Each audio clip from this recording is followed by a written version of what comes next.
আসলে আমাদের এই প্রকৃতি যতটা না সুন্দর, ঠিক ততটাই নিষ্ঠুর। ভালো থেকো প্রিয়, পারলে আমাকে ক্ষমা করে দিও।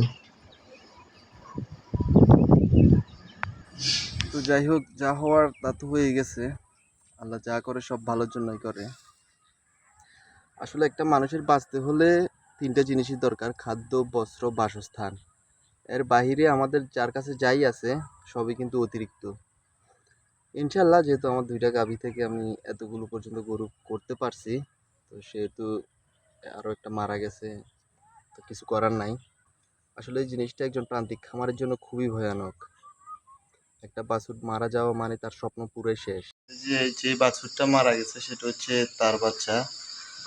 আমি এই অবলা প্রাণীটাকে কিভাবে বুঝাবো যে তার বাচ্চাটা আর নেই।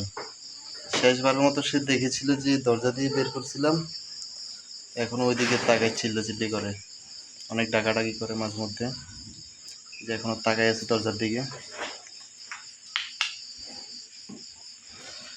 যাই হোক, আল্লাহ উত্তম প্রতিদানকারী।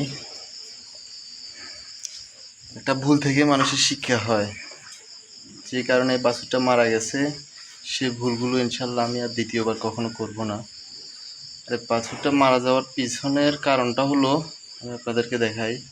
এই যে ড্রেন আছে, ড্রেনের ভিতরের পানিগুলো খেয়ে ফেলছিল। তাকে আমি পরিষ্কার পানি না দেওয়ার কারণে সে পানিগুলো পান করছে। পেটে গ্যাস হয়ে যায়, হঠাৎ করে দুধ খাওয়া বন্ধ করে দেয়।